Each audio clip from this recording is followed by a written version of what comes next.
I am so excited about this part-time lover program that I have made notes.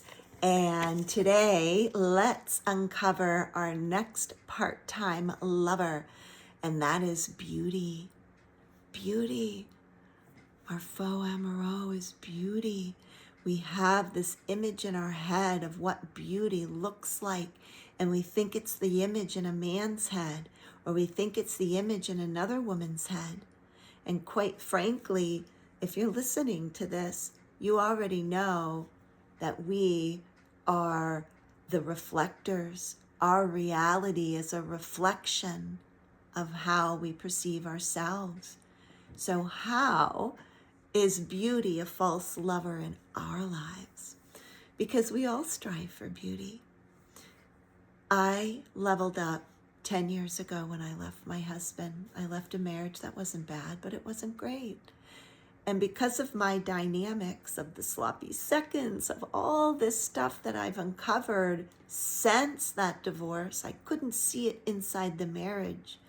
But since the divorce, I probably could have turned this around in the marriage, but I was overcome with such loneliness and sadness because I had false lovers inside of me. False lovers like boundaries. Check out the last video if you want to look at boundaries and what do your boundaries look like and how do you know they're being broken. But today we're going to discuss beauty. Beauty is a reflection of you. It's visible self-care. When a beautiful woman walks into the room, chances are, and some women can carry this off pretty well, but it'll eventually eat them. They are rested. They are dressed to the nines. They are slow walking. They are minimal makeup. Their outfits are more elegant than they are trendy or revealing. And what this says about this woman is that beauty is more than skin deep with her. Beauty is actually as deep as your cellular structure. And it, quite frankly, it even goes deeper than that. And your body responds to your beliefs, your thoughts. Like, we know all this. Our bodies are responding to all this. Our bodies are not just responding to what's outside of us. Our bodies are responding to what's going on inside of us too. And when we can bring the fifth dimension in, which is our thoughts and our dreams of this beautiful svelte body that is desirable and rich and romanced, when you can bring that thought in and hold on to it, your actions are going to start acting like that. You just have to wake up every morning and say, I'm an athlete today. Every time you touch a handle, you say, I'm beautiful and everyone loves me. Inside your head. I've been doing it for years. Now every handle I touch, I'm beautiful and everyone loves me. They're adoring me. Because as you cross the threshold, your state of being is going to dictate your beauty. Hold on. Alexa, off my masculine container. So, your energy dictates your beauty. Your state of being dictates your beauty. So when a woman walks in and she is calm and she is slow moving and she's not in a rush and she sits and she looks around and she can give the eye contact, she can say good morning. She doesn't have to apologize for her taking up space. That is a woman that is occupying her beauty standard. But in today's society, women are part-time lovers with beauty. We want it, but we don't know how to keep it. We're chasing it, but it's not quite right. We're hoping we're it. He doesn't really give a shit. But it's our insecurities that we have created inside of us, inside of our psyche, inside of the stories, inside of the patterns that we inherited from our family. When I was young, weight was a big thing. I grew up with 3 sisters. I had a mother and a grandmother, and we didn't talk to my dad's side of the family for quite a few years when I was young. So this was our nuclear feminine hierarchy here. And we would see my maternal grandmother every weekend, and every weekend we would be weighed in. This started when I started my classical dancing in ballet. I started dancing ensemble with company at 10. Between 10 and 14, I danced for 4 years there. At 10, we were being weighed in. And whoever lost the most weight that week won a purse or won something. It was never us 3. This went on for years. Not worthy. My mother won all the time. That was my mother feeding into a dynamic where her little girl was being fed by her mother. And her mother probably couldn't feed it to her when she was young, but I never won the purse. I was weighed in at home. I didn't go on my 8th grade trip because I didn't lose weight. And it was all an arbitrary line because I was growing. It was all an arbitrary line. It was all something that was made up, and I was so judged at 10, at 11, at 12, at 13, at 14, and I finally quit ballet and became just a normal high school girl. I couldn't take the pressure, but I didn't know that. My body did. So when our beauty is curtailed by our inconsistency with caring for ourselves, whether it's sunscreen or moisturizer or lotions. I know women that don't exfoliate their skin, and if you're over 50, you really need to be exfoliating your skin every day, and not harshly, but very lightly in the shower, because we don't slough it off as quickly as when we were younger. We feel beautiful only on certain days. So even though we're not feeling well, we can't feel beautiful because we don't feel well. When we can feel beautiful, but we don't have to feel beautiful outside for people. We can still feel beautiful by staying with our routines, even if we're sick, doing the best we can to stay one level off our floor, to give ourselves that extra level of the luxury, of the beauty, and of the romance that our hearts desire. All right, so when magazines tell us to buy certain things, we can't afford everything, so we're only part-time lovers. And what this does is it makes us feel invisible. Beauty's fleeting. We have to chase it until we die, and we're never going to get there. Not chasing and running and working full time and being able to feed our own addictions with buying things for ourselves, with designer clothes and bags to put on a body that is sick with stress, autoimmune disease, lethargy, overworkedness, obesity. The diseases that women carry and continue to work full time with. It blows my mind. So how do you know? How do you know that beauty is a false lover? When somebody gives you a compliment and you can't receive it. You don't believe you're beautiful. Because if you believed you're beautiful, you would have said thank you. When you work hard for something and someone notices it, you say thank you.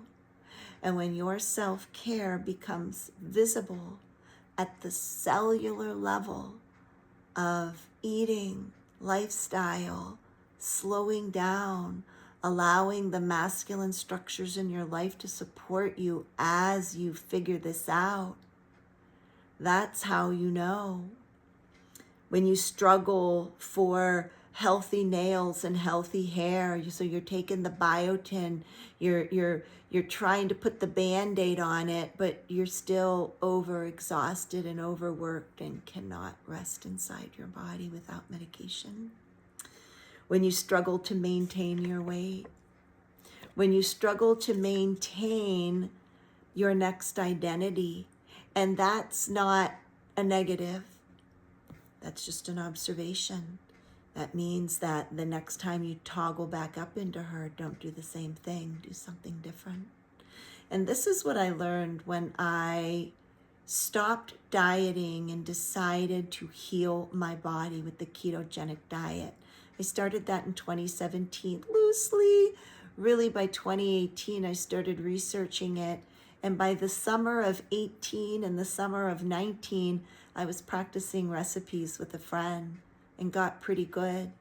And I have continued on that maintenance program of the ketogenic diet, and I have maintained over 100-pound weight loss.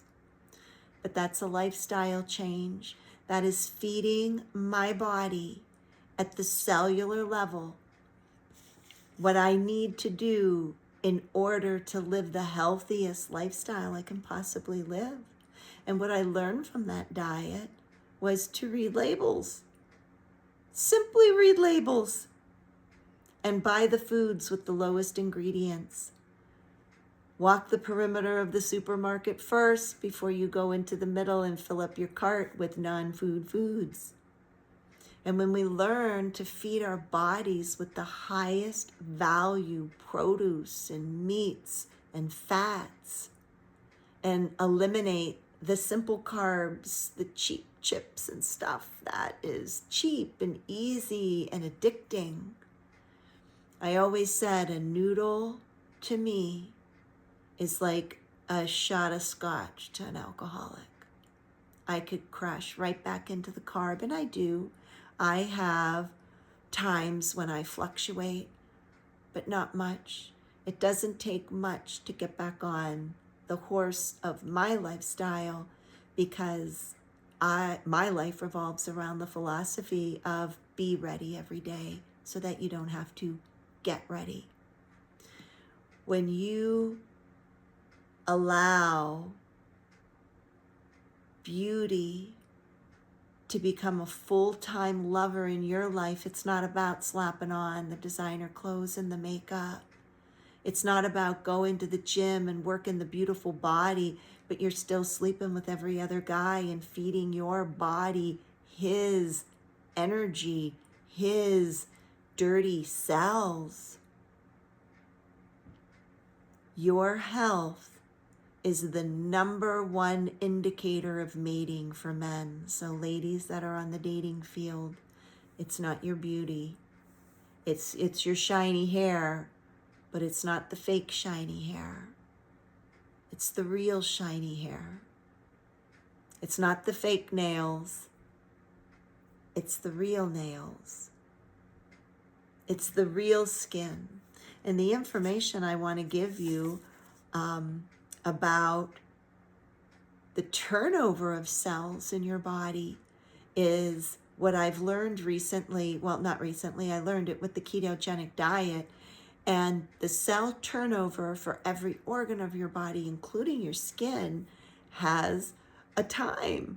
There is a gestation period of the cells and how they move through and regenerate. And when you feed your body the healthiest foods, those cells are going to regenerate at the tip-top athlete peak. It takes your skin 3 months to completely regenerate. I think after 2 years, your entire body can completely regenerate.